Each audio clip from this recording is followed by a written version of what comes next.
The Irish Times office in London was a very small office. In Dublin, I would know everybody. If I went to a press reception after work, I'd probably know 40 or 50 people in the room. In London, I'd know nobody. See, I thought I'd know everybody in London in about 6 weeks, and that I'd be going down Fleet Street in London and everybody would be saying, "Hi, Maeve," to me across the street. This was not the case at all. So very often at 6 o'clock, when I'd be finished work, Gordon would always have a drink after work in the BBC club with his friends. I didn't want to be going there and crowding him out. And so I would sit down in the office and start to write. She was facing really two problems, and one was that she was very much a working journalist then, so she had to find the time to do it. And also that she was used to writing short pieces. We devised a plan whereby she could do both. She could carry on with her job and write her novel, and write the novel in quite short bursts. Well, Maeve would be pounding away then, both at home and sometimes in the office, on a very heavy work schedule for the Irish Times, and again for writing the book.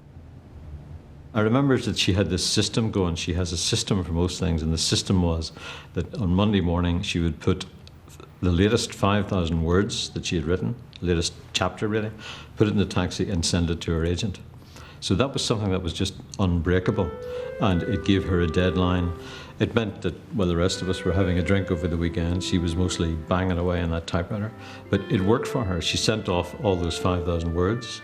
They amounted to a book. They amounted to Light a Penny Candle.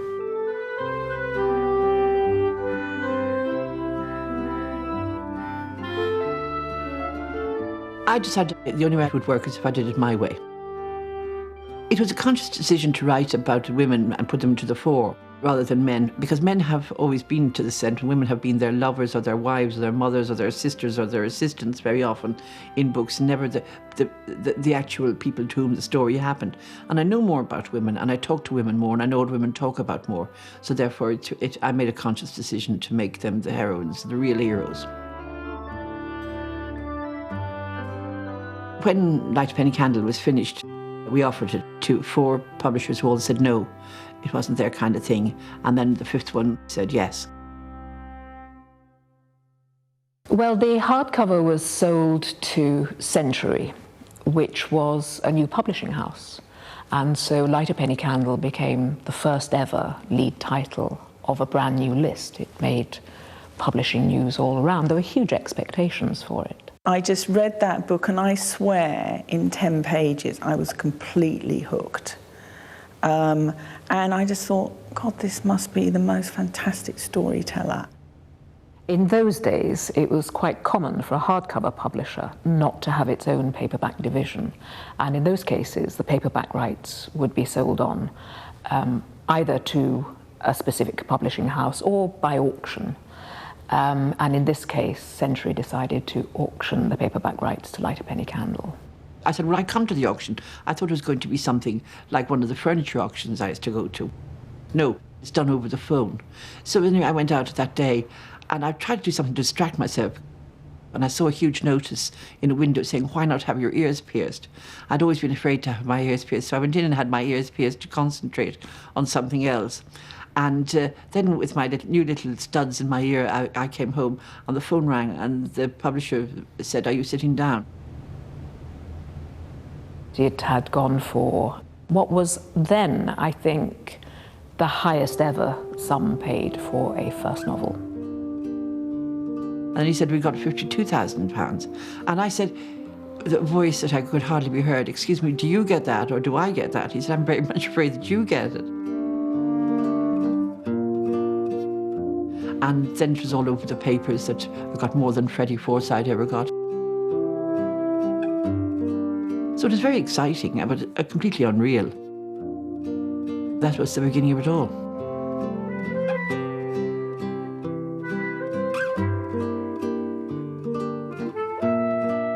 I think Maeve Binchy is her own genre. Her first novel was published in 1982, and we're now in 2010. And I think you'd struggle to find another writer anywhere in the world who's had that success. She has an uncanny knack of being able to deal with the darkest of human subjects. And it's uncanny because you don't know she's dealing with them until it's dealt and done with. Like all good writers, she has a magnificent sleight of hand about the serious. And it's only when you've finished a book, like A Penny Candle, that you recognise that you really have been put through the mill in a way that you haven't anticipated. And it's only in retrospect you know how deeply and how darkly she has dealt with the subjects.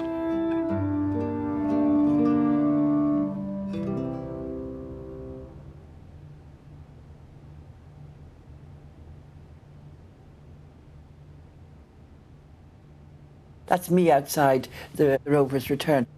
I think I'm very proud of that picture. Shows I was there, so I was part of this whole life. But the really great thing about Coronation Street was being mentioned. Blanche's Ken Barlow's mother. How would you describe Ken? Mother-in-law. Mother-in-law, sorry, yeah.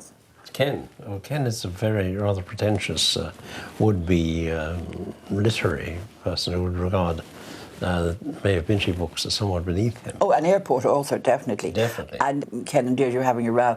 Mother would say, pick up one of my books and say, well, you can talk about it if you like. I'm going to knuckle down with my Maeve Binchy. God, I couldn't believe it the first time it was said. I wondered, was I having delusions? You know the way you think that the television is talking to you. I thought that's what was going to happen. But, you know, to me, it was one of the highest accolades I could get, to be mentioned. Yes. To be mentioned in my favourite soap.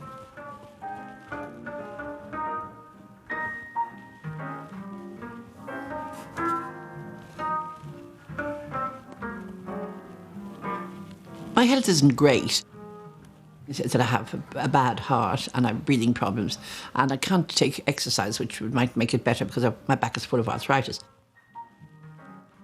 One of the things that does happen occasionally is that you get heart failure, which means that you can't breathe and you have to go off to hospital. Quite recently, this year, I had to go off to hospital in the ambulance and I was just thinking, other people when they're going away and they're being brought into an ambulance and the oxygen is being given and things are being clamped on your chest to make sure that your heart is still beating and everything like that. I was just thinking, a lot of people might pray then. And I didn't pray. I was just thinking, wouldn't it be lovely just to have 6 weeks more? Just, may I not go now? Just 6 weeks more would be lovely. I don't know if I had these 6 weeks, I'd do everything. I'd organise it. I would tidy up all my distinctly desperate papers upstairs, which are a terrible mess, and leave everything perfect after me. I'd check that my will was all up to date, and I would spend much time with family and friends. And of course, then I got to hospital, that time, so many others, and they got me working again, and everything was fine, and I was out. And did I come home and spend 6 weeks getting everything right? No, I didn't.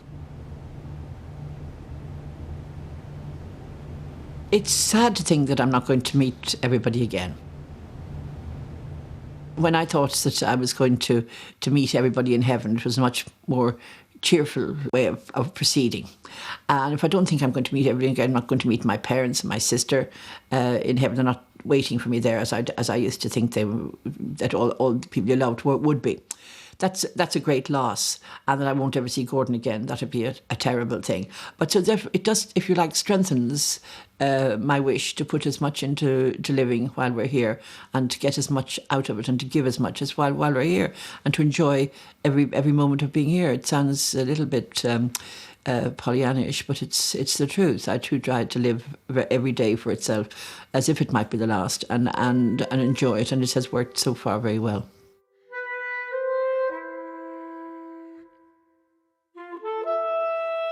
Imagine I never knew about Coronation Street before I met you, Maeve. Life was limited in every way, really, when you come to think of it. My life was very restricted before I met you, Maeve. But you were keeping yourself in readiness.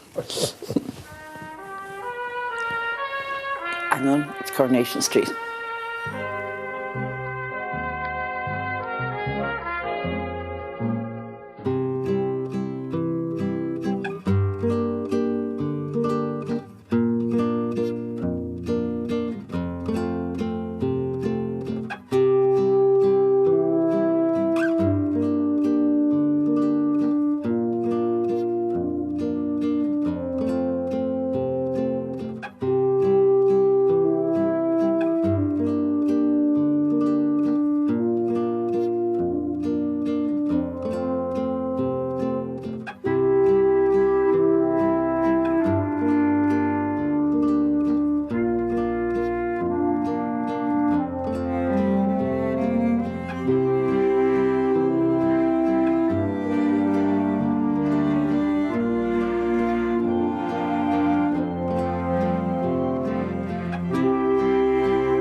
I think it's every amateur boxer's dream really to go to the Olympics and to come back with a medal.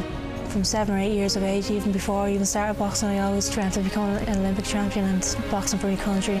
She is the world champion again!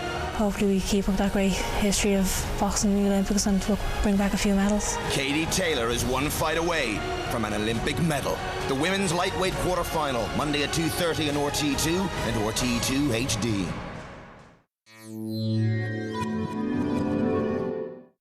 This week we've turned southwards to Cork, referred to by many people as the Rebel City. I just call it home. A trip down memory lane reveals some interesting yarns. Not many people know that George Best once played for Cork Celtic. I knew why he was here, boost the finances. We were very heavily linked to Bristol because of trading links. That would be how Freemasonry came here. How long have the Leatherheads been here? 70 years then. It's a city of curiosities, isn't it? Peculiar stuff everywhere. Creedon Cities, Monday at 9:30 on RTE1. Fairview is the future of sport on TV. Ooh. Don't miss out. Get all your favourite sport free with Fairview. Watch the fastest, the most dedicated, and the best sportsmen and women on the planet. All on super sharp RTE2 HD. Now's the time to get a Fairview approved box or TV, connect it to an aerial, and start cheering. I can't wait for the future, PJ. No need, Tommy. You're looking at it. Fairview. The future of TV is here. It's easy and it's free. The DFS summer sale is now on, with great big savings on many sofas. Like the Wave sofa, now just €779. And there's 3 years interest-free credit. The summer sale with great big savings at DFS, making every day more comfortable. I will always be too young to be grey. Excellence Creme from L'Oreal. Sensational colour that helps to triple protect before, during and after. No greys. Rich, natural looking colour. Excellence by L'Oreal Paris. And now try our Natural Blonde collection.